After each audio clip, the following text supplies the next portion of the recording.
Nah, kemudian kalau apa itu mutual learning, itu berarti bahwa sesama guru itu menjadi saling menguntungkan dalam hal pembelajaran ini. Jadi saling memberi masukan. Karena bertukar informasi ya, Pak. Bertukar informasi itu.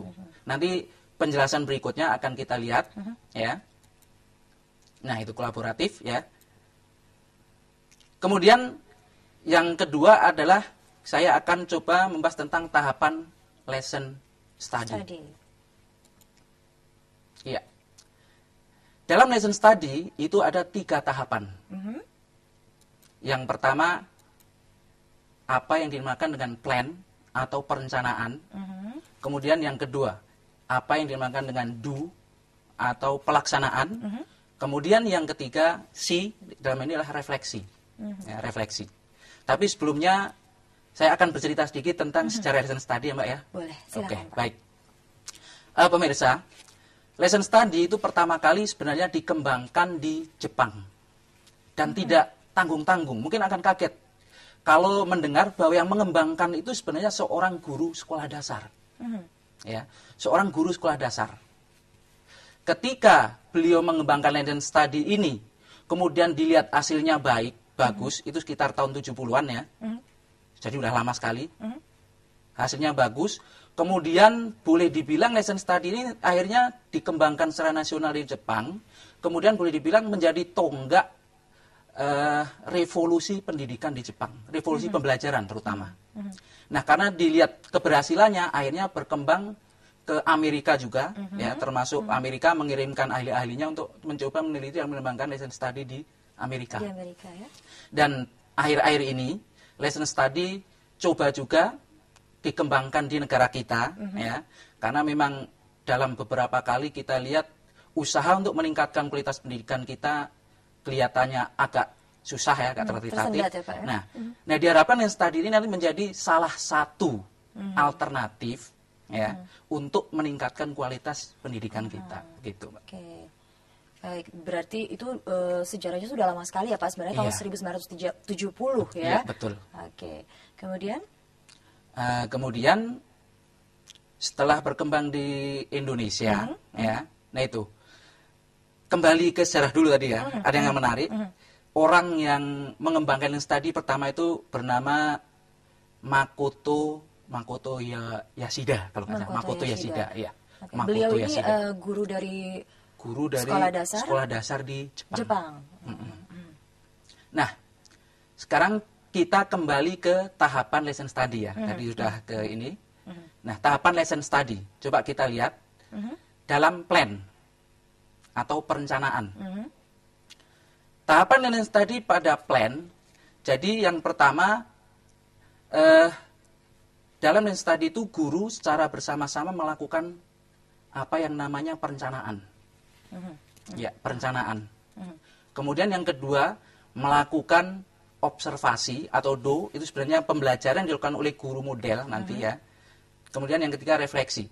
Nah, mungkin akan saya ceritakan dua bahwa ada hal inti dalam pelaksanaan studi itu nanti ada yang namanya guru model. Guru model, apa jadi itu, guru yang melaksanakan pembelajaran. Oh, berarti bukan guru yang mengajar di kelas secara langsung, tapi ada representatifnya ya Pak ya? Sebenarnya guru yang mengajar di kelas. Guru yang mengajar di kelas. Oke. Tapi kenapa disebutnya guru model? Guru model karena dia yang ditunjuk atau dia yang memang mengikhlaskan diri lah. Biar saya yang menjadi guru model, gitu ya. Dan itu ada perkembangan yang cukup menyenangkan ya. Ketika beberapa waktu yang lalu saya ketemu dengan beberapa teman yang sudah mengembangkan lesson study di daerah, seperti di daerah Sumedang, daerah Bantul gitu ya. Itu katanya setelah sekolah mereka menerapkan lesson study, itu guru yang tadinya nervous, takut kalau diobservasi, apalagi dilihat sesama guru, dilihat kepala sekolah, kadang dilihat oleh dinas pendidikan ya. Itu kalau yang di Departemen Pendidikan, Kementerian Pendidikan Nasional, ya kalau di kita dilihat mapendanya, itu kan biasanya takut.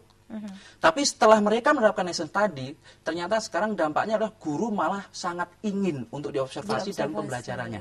Karena mungkin bisa dinilai kekurangannya seperti apa dan Iya. dia bisa improve ya Pak ya, Iya, lebih bisa meningkatkan diri lagi. Iya betul. Jadi guru merasa betapa besar manfaat lesson study. Nah itu nanti bisa kita lihat nanti di belakang ya.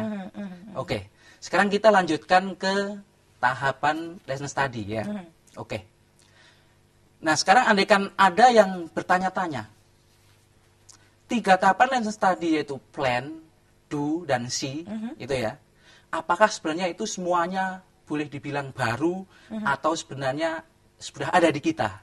Kalau ada yang bertanya seperti itu. Kalau dibandingkan dengan sistem pembelajaran yang lama ya Pak ya. Iya. Apakah memang sudah ada, sama atau tidak? Iya betul. Itu sama. Sebenarnya yang namanya plan itu tidak beda jauh dengan ketika guru kita menyusun apa yang namanya rencana pembelajaran atau yang sering disebut RPP itu ya, rencana pelaksanaan pembelajaran. Sebenarnya sama. Ya, sama. Pelaksanaannya pun boleh dibilang sama. Ada yang individual, ada juga yang secara kelompok. Sebagai contoh kalau guru kita misalkan dari sebuah madrasah ketika awal tahun mengadakan rakor, kemudian bersama-sama menyusun silabus dan RPP itu ya, rencana. Sebenarnya sama. Jadi boleh dibilang bisa individual, bisa juga secara berkelompok. Di lesson study juga perencanaannya seperti itu, mirip. Tetapi ada satu hal yang menjadi perbedaan, ya.